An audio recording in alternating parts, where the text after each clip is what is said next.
Enjoyment, John Lund as Johnny Dollar. Philip James, Johnny. Oh, hello, Mr. James. Got a job for you. I'm available. This is an arson case. We insure the business of a Mr. Lester Matson, plastics. The whole factory burned down. $700,000. Police found definite evidence that rules out accident. How was it set? Some kind of high-octane duel. Any suspects? No, not yet. Lieutenant Ridgway at New York headquarters will fill in the details. When can you leave? Oh, a couple of hours. Fine. Good luck, Johnny.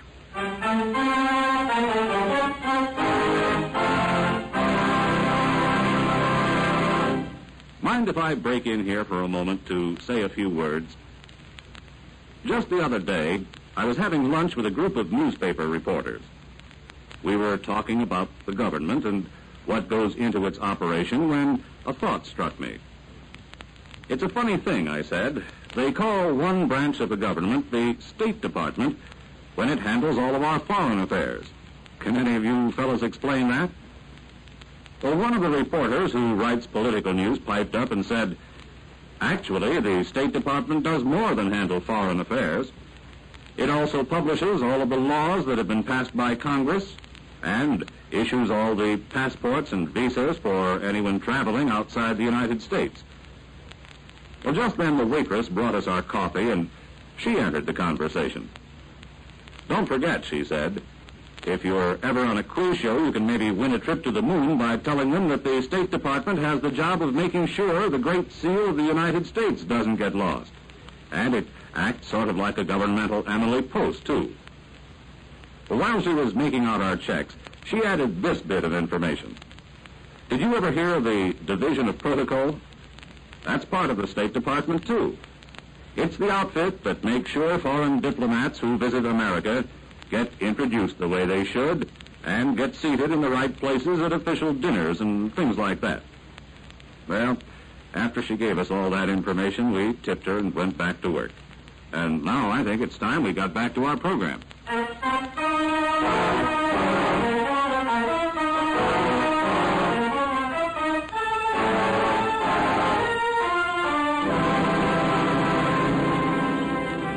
Expense account submitted by Special Investigator Johnny Dollar to Home Office, Columbia All Risk Insurance Company, Hartford, Connecticut. The following is an accounting of expenditures during my investigation of the Lester Matson matter. Expense account item 1, $17.55, train fare and incidentals between Hartford and New York City. I arrived in New York, registered at a hotel, and rented a car, which I drove to police headquarters. Lieutenant Ridgway was a tall, nice-looking man with a pleasant smile and a firm handshake. Glad to help you as much as I can, Mr. Dollar. Sit down. Thanks, Lieutenant. Now, how much do you know so far? Only that the Matson plastic factory burned down. Not all the way, but nearly. And that you suspect arson. Positively. We made our report to your company, Mr. James. Yeah. He told me about the high-octane fuel. Mm-hmm, in a 10-gallon can. The night watchman heard the explosion, but by the time he got there, the fire was out of control. He could see the can and the fuel burning. He could smell it, too. No suspects? No, not yet. Any leads? The owner. You think he did it? No, he couldn't have. He was with his daughter at a dinner party. Then you think he had someone else? No, I don't think so. But you said he was a suspect. No, I said I had a lead. He's it. Something wrong, Dollar. I don't know what it is. First, I just put it down to the natural behavior of a man who just lost his business. Later on, when I talk with him further, well, I can't really put my finger on it, but I think he's hiding something. He knows something about that fire. He's scared. And that's it? Yeah, that's it. I'm pretty sure he didn't have anything to do with it. He's too successful. Nice bank account, wonderful home, wonderful daughter. Well, the factory was really worth a whole lot more than what he'll collect on the insurance, wasn't it? Well, that's what Mr. Your boss. James. Yeah, James. That's what he said. The assets of the business were in the millions. Yeah.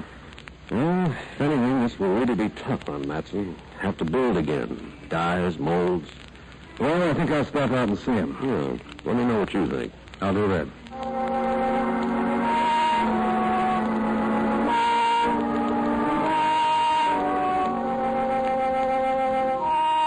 The Matson home is across the river in Jersey.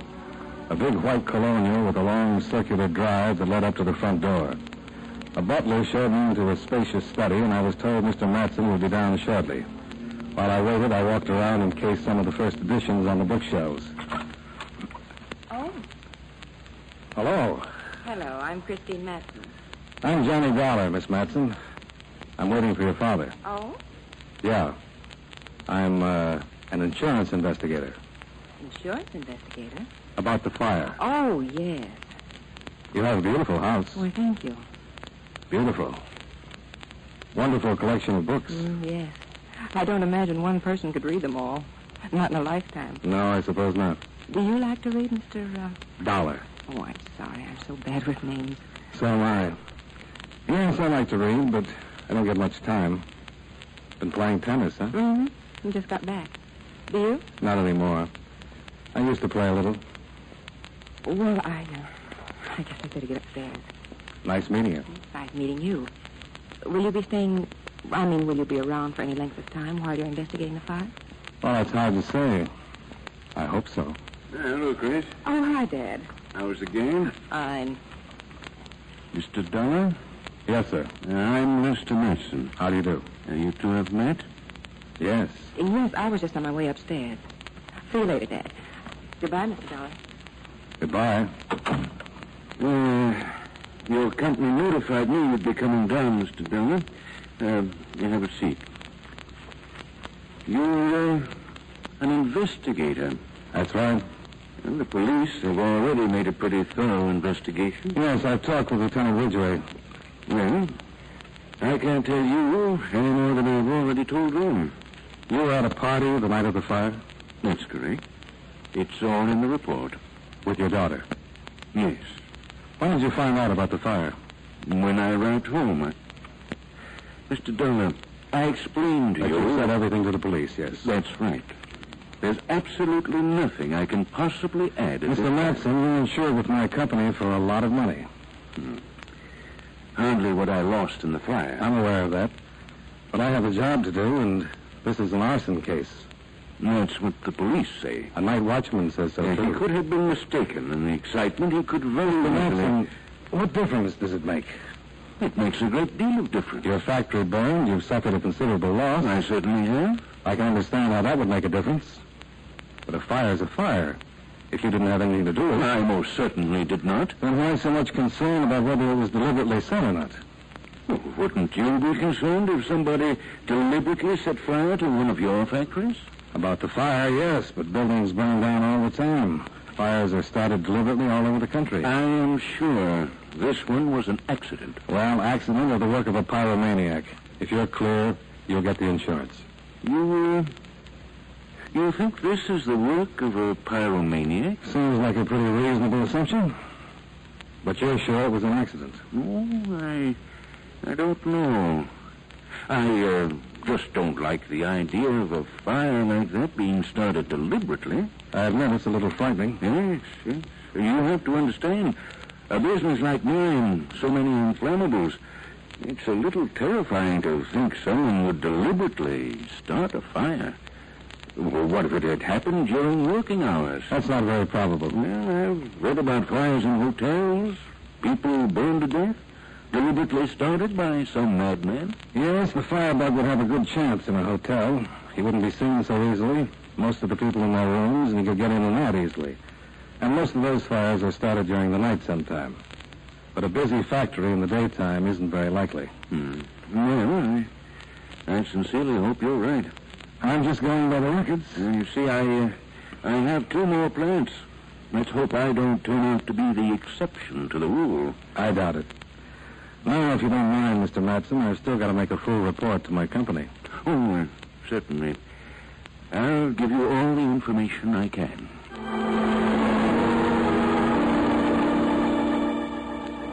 Lieutenant Ridgway had been right.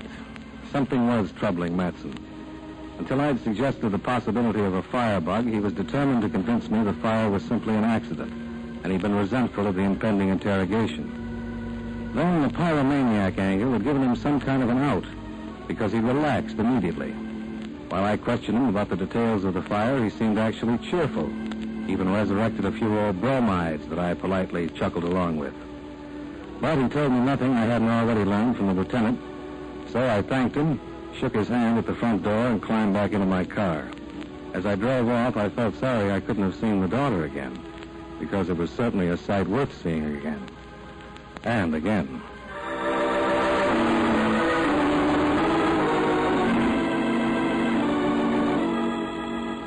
I arrived back at the hotel, went up to my room, and put in a call to Lieutenant Ridgway. What'd you think? Yeah, something's bothering him. Yeah, I know, but what? Did you ever mention the possibility of a firebug having been responsible for the fire? To Matson? Yeah. No, I don't think I did. Well, I mentioned it to him, and he liked it. What do you mean? Until I did, he was determined to call the whole thing an accident. When I suggested the pyro, he made a complete about-face. Oh, he was subtle about it, but he forgot the accident theory. That's right. Yeah. He seemed actually relieved. Oh, what do you think it means? I don't know. It could mean he knows who started the fire. If he thought we were looking for a pyro and not some specific person that could incriminate him, that would account for his letting go of the accident theory. I see. Agree with the pyro theory and hope we do the same. Huh? Oh, what could he gain? Financially, he ends up in a hole. Yeah. Insurance doesn't figure. Oh, no, he's loaded. Got all the money he needs. And there's something else. Somebody started that fire, and I'm pretty sure Matson knows who and why. Yeah, now all we've got to do is find the who and why. Well, I don't mind working on the case for a while. Have you seen his daughter? Yeah. Maybe she started the fire. Well, why would you do that? She's the type that could. I just met her for a minute, and I'm still smoldering.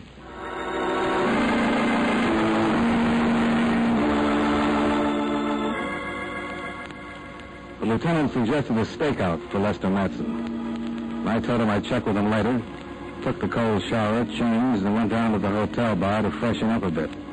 It was about 4:30, and I was pretty fresh when a page came wandering through calling my name. He told me I was wanted on the phone. Johnny Dollar. This is Christine Matson. Mr. Dollar? Yes. Hello. I found out where you were staying from your company. Well, that's nice. Why did you find out where I was staying from my company? Well, it's very important that I talk to you. All right. Where are you? I don't want to meet you at your hotel. I have to be very careful. Well, so do I. That's not what I mean. If certain parties saw me with you, my father's life would be in danger. Is this about the fire? Yes, it is. Would you meet me at the corner of 5th and 115th Street in a half hour? Sure. I'll be in a cab. I'll pick you up. I'll be the guy with a fire extinguisher.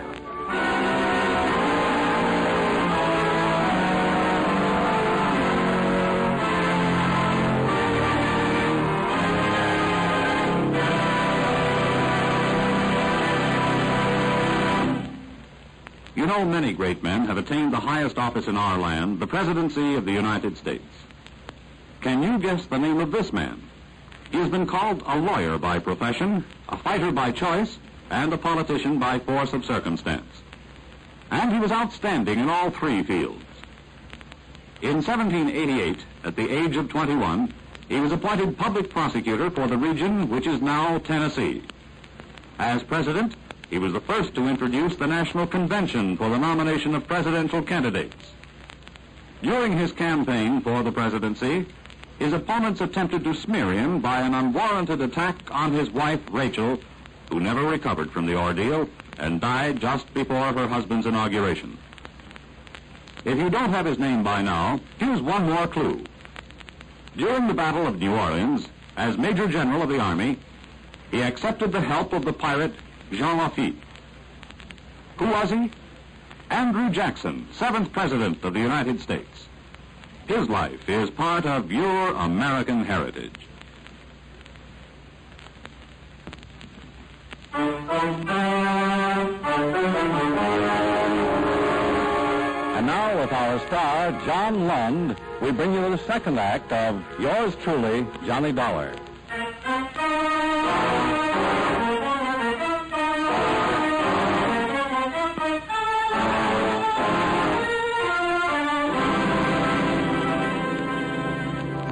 As long as the lovely Miss Matson was picking me up in a cab, I left the rented car behind and charged up expense account item 2. $1.65 for cab fare from the hotel to 5th and 115th Streets. It was getting dark by the time I arrived, I waited for about 10 minutes until Christine Matson's cab pulled up at the curb and she opened the door for me.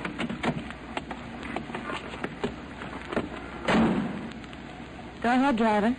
Well, good evening. Is this a terrible inconvenience? Oh, not a bit. Where are we going? I just told him to drive around. Mr. Dollar, my father's being blackmailed. In connection with the fire? He had nothing to do with the fire, Mr. Dollar. But he knows who did. Yes. They blamed the factory to frighten him, to make him pay the blackmail. You mean someone's shaking him down? Well, about a week ago, he was approached by two men. They demanded he pay them a certain percentage of the profits from his business. In return for the percentage, they guaranteed him protection. So he didn't pay and they set fire to the factory. That's it. Why didn't he go to the police? Well, he was frightened. Well, he couldn't have been too frightened if he refused to pay them. He was frightened for me. Well, maybe he could bluff them by not paying, but he didn't want to take a chance and go to the police or fear they might really do something serious. Losing $1 million business is pretty serious. He tried to bluff them and it didn't work. Now he's really frightened. He knows they mean business, and they've told him if the police ever find out, they'll do something a whole lot worse than just start a fire. Do something to you? That's what Dad's afraid of. And you're not? Of course I am. Aren't you taking a pretty big chance telling me about it? Well, you're not the police, and I have been very careful.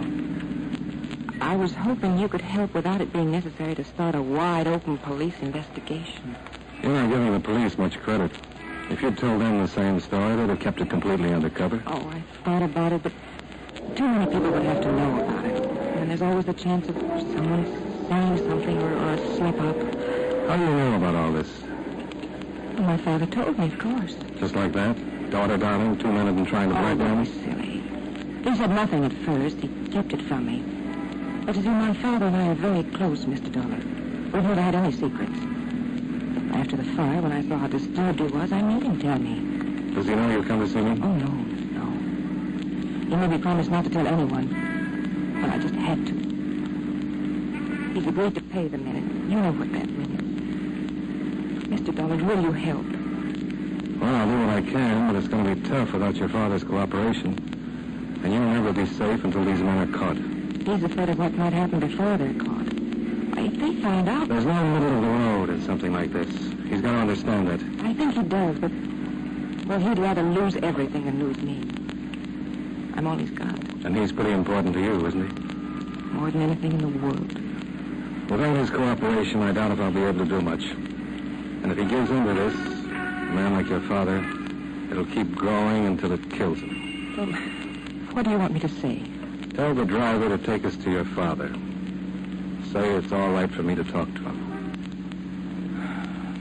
All right, Mr. Dollar.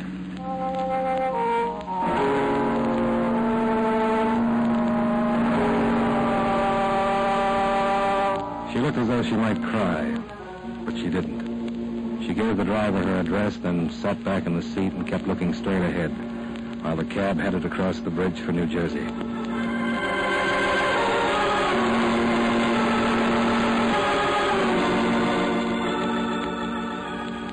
Expense account item 3, $11.75 cab fare, which I insisted upon paying after we arrived at the Matson home. The butler met us at the door, and Chris led me into the study where her father rose to greet us. Hello, Dad. Hello, my dear. Mr. Dollar? Good evening, Mr. Matson. Dad, I told Mr. Dollar. I had to. Believe me, Mr. Matson, it's the best thing. Chris? Yes.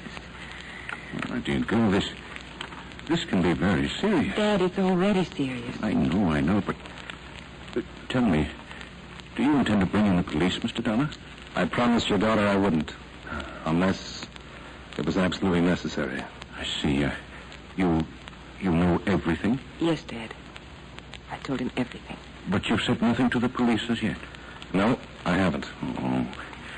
Mr. Dollar, if these men find out that you know... Who are these men, Mr. Matson? Mr. Dollar, I would like to tell you something. In the past, I've always confided in my daughter. This time I hesitated because of the possible consequences. But nevertheless, I told her. I did so with the provision that she keep the affair a complete secret. Oh, Dad. I'm not angry, my dear.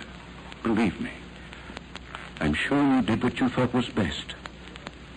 Unfortunately, you just didn't realize the gravity of the situation. Certainly I realized Dear, it. you couldn't have. You couldn't have. These men aren't fooling. They've already destroyed $1 million business. It was just lucky there wasn't anyone in the building. So you're going to give them what they want? Yes, Mr. Dollar, I am. You can't win. I'm not expecting to win. I'm just thinking of my business, my family. What would you do in the same situation, Mr. Dollar? I think you'd do exactly what I'm doing. I don't think so. That's easy to say. Look, Mr. Matson, I know you're in a tough spot. You said these men aren't fooling, and you're right. They'll do anything to scare you into paying their blackmail. They'll burn down a building, threaten you and your family, even kill if it comes to that. But you wouldn't do what I'm doing? Maybe. If I had some assurance it would stop there. But don't you know what happens once you give in to them?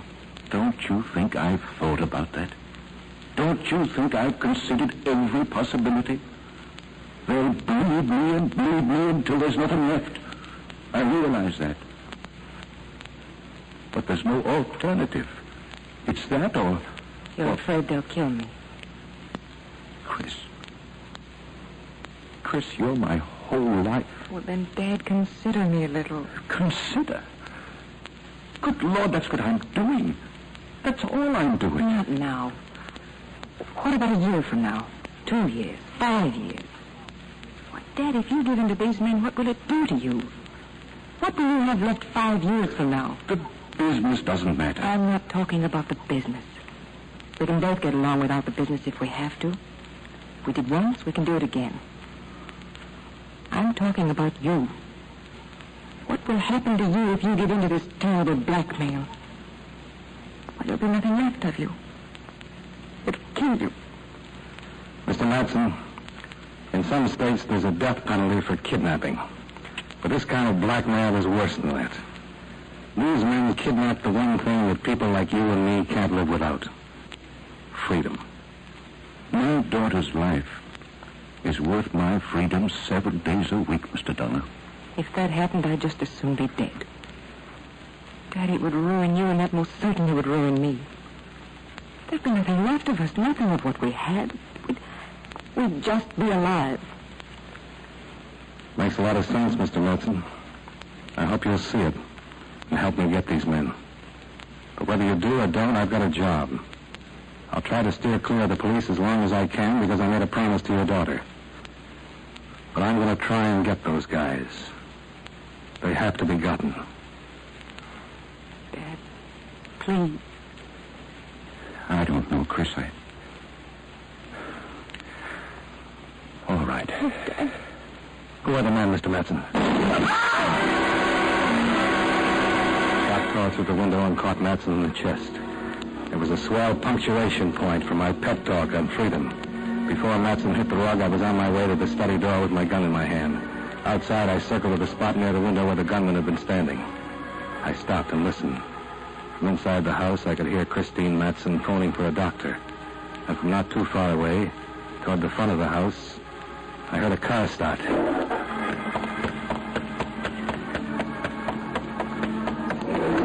ran out to the drive and spotted the car pulling away about 50 yards from the house.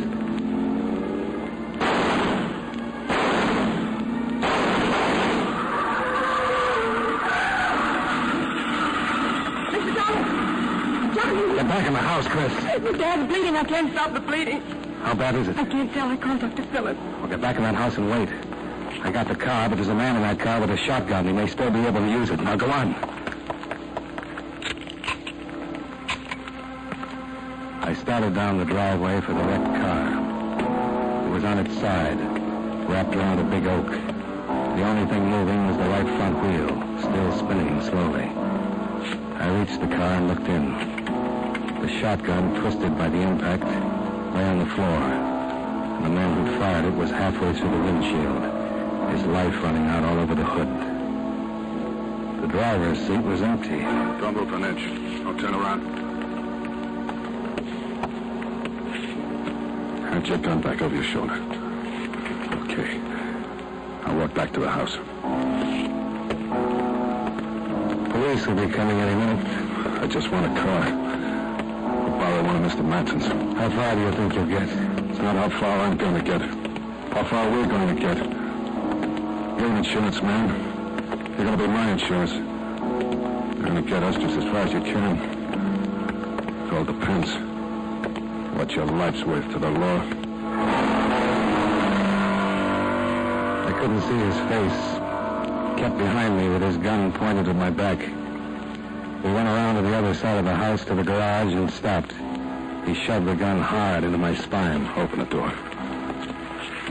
As I started to open the big garage door, a car swung in the driveway, and we were suddenly framed in the glare of its headlights. I knew it was the doctor. The man with the gun on my back didn't. He turned, expecting the police.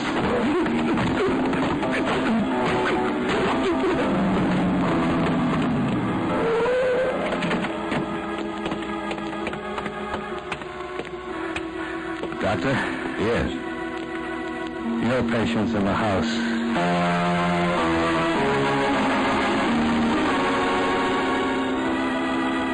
Lester Matson lived and later identified both men as those that had tried to shake him down. They both had long records. Both had done time. The man with the shotgun was named Ernie Starbuck. The other, Stan Cole. Starbuck they buried in Potter's Field, while Cole looked unhappy. Not because he'd lost a partner, more because he'd gained a new one. A cellmate in Sing Sing he'd have to put up with for the rest of his natural life.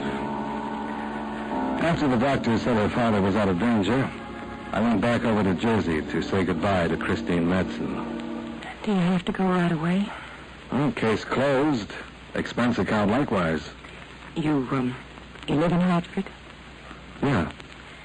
Sometimes I drive up that way. Oh? That would be nice. When does your train leave? 4:30. If I don't catch that one, there's not another one until 12:15. Oh. Will you be saying goodbye to Dad? I thought I'd stop by the hospital on my way to the station. Are you going in to see him? Mm-hmm. Drive in with me. We can see him together. Maybe have a quick drink afterwards. I don't like quick drinks. No. Johnny, Yeah? would it make so much difference if you took the later train? Oh, it sure would. But, I'll take it.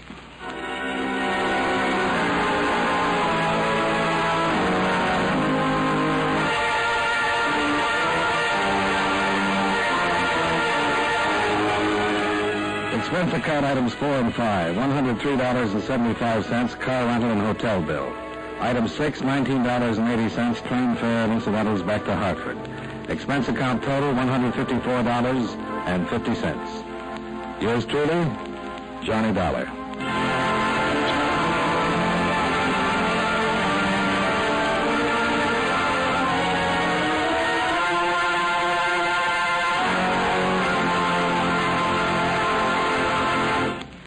Yours truly, Johnny Dollar, stars John Lund in the title role and was written by Blake Edwards with music by Eddie Dunstetter. Featured in tonight's cast were John Larch, Lillian Baya, Hal March, and William Johnstone. Yours truly, Johnny Dollar, is produced and directed by Jaime Del Valle.